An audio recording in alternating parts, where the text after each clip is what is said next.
ये मेरी परछाई देख रहे हैं। प्रकाश का स्रोत जब सुहाना जब दूर हो तो यह परछाई लंबी होने लगती है, किंतु जैसे जैसे प्रकाश का स्रोत सर के ऊपर आ जाए इस परछाई का आकार छोटा होने लगता और अंधकार में तो यह परछाई लुप्त ही हो जाती। कुछ इसी प्रकार होता है हमारा अहंकार। सुख के आगमन में, वैभव की उपलब्धि में यह बढ़ने लगता, किंतु जैसे ही संकट का ताप सर चढ़ने लगे यह अहंकार छोटा हो जाता और जब संकट का अंधकार हमें चार ओर से घेर लेता है तब यह अहंकार परछाई की भांति लुप्त हो जाता है। तो वैसे भी आपके जीवन में संकट का आगमन आपके अहंकार का तो नाश कर ही देगा, किंतु इसके लिए संकट की प्रतीक्षा ही क्यों करनी। इस अभिमान को बढ़ने ही न दे, उत्पन्न ही न होने दे।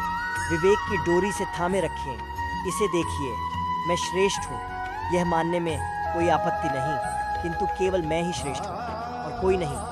यह अभिमान, यह अहंकार और कुछ नहीं, केवल पतन की ओर पहली सीढ़ी है। तो इस जीवन में पतन की रर नहीं, प्रेम की ओर बढ़े और मेरे साथ आनंद से कहे, राधे राधे विश। ये शब्द सुनते ही मन में अनेक कल्पनाएं जागने लगती। कल्पना, असहनीय कड़वाहट की कल्पना, पीड़ादायक मृत्यु। संगीत की आपसे पूछा जाए कि सबसे घातक विष कौन सा, तो आप क्या कहेंगे?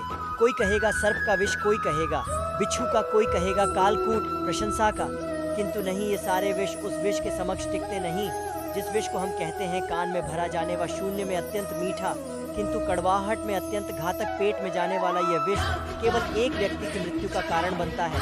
केवल कि कान में भरा जाने वाला विष असंख्य संबंधों का नाश कर सकता है और इसमें भूल उसकी नहीं जिसने आपके कानों में ये विष भरा है और उसको नहीं दे सकता।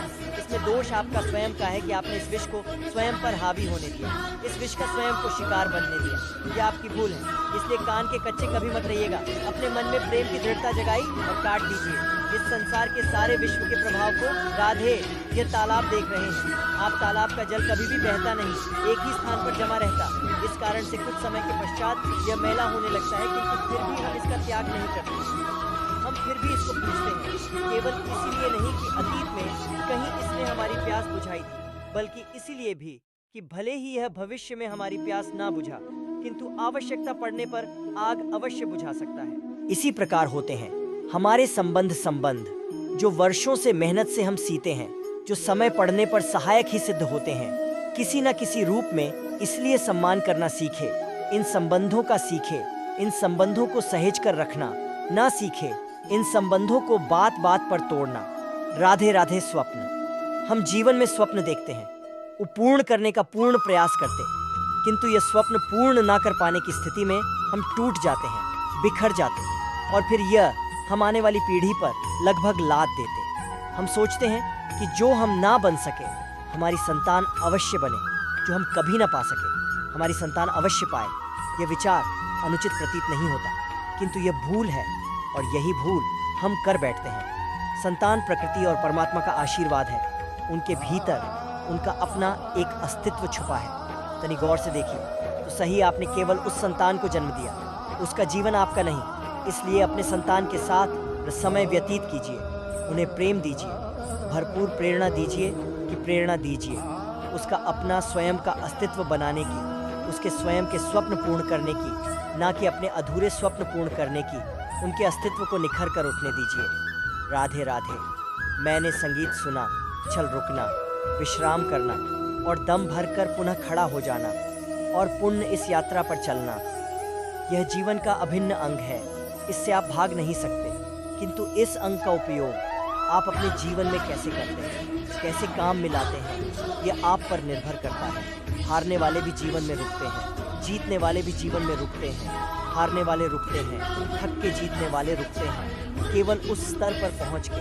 अब रुकना तो आपको है ही, ये तो होगा ही, किंतु कैसे रुकना है, थक के या किसी स्तर पर पहुंच के, यह निर्णय आपका होगा।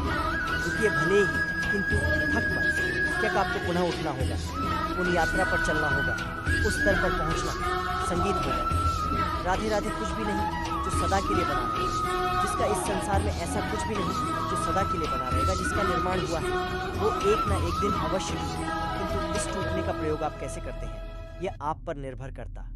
आकाश में देखिए, यह मेघ ये भी टूटते हैं, किंतु स्वयं टूटने के साथ वर्षा का निर्माण कर मिट्टी के ढेले टूटते हैं, उपजाऊ मिट्टी का रूप ले लेते हैं। धरती में कहीं एक बीज भीतर जब टूटता है तो धरती के ऊपर एक विशाल वृक्ष का निर्माण भी करता है। यदि जीवन में कुछ टूट जाए तो निराश मत होएगा, हिम्मत मत हारिए। सकारात्मक दृष्टिकोण से देखिए तो सही सोचिए। नियति ने आपके लिए कदाचित इससे भी अधिक श्रेष्ठ कुछ रखा हो, जो भविष्य में आपकी प्रतीक्षा कर रहा। सकारात्मकता लाइए अपने विचारों में, फिर देखिए उत्तम रचना स्वयं होगी। राधे राधे। आपने ऐसे कई लोगों को देखा होगा जिन्होंने संसार ही त्याग दिया, अपना घर-दार, हर संबंध छोड़ दिया, निकल पड़े, केवल ईश्वर की खोज में ध्यान करके सेवा की, किंतु फिर भी उन्हें कभी ईश्वर नहीं मिले, उल्टा असंतोष और बढ़ गया। क्यों होता है ऐसा? एक महत्वपूर्ण बात स्मरण रखिएगा, ईश्वर ही आनंद है। ध्यान का अर्थ है मन में इस आनंद को जगाना और सेवा का अर्थ है इस आनंद को सब में बांटना। यदि इस मन में आनंद को जगाओगे और इसे सब में बांटोगा तो ईश्वर रूप आनंद आपको अवश्य मिलेगा। राधे राधे। यह मुद्रा, अब सोचिए, यह हमारा जीवन, अब इसमें सुख और दुख, इस मुद्रा के, इस जीवन के दो पहलू। किंतु हम जब भी ईश्वर से प्रार्थना करते हैं सदैव सुख ही मांगते हैं, और ये सुख आता भी, और सुख आते ही व्यक्ति सर्वप्रथम उनको भूल जाता है जो दुख में उसके साथी। अब ऐसे में उनकी सहायता तो नहीं करता, वह करता है उपकार, और अब इस उपकार के बदले लोगों से स्वयं के लिए वह श्रद्धा चाहता।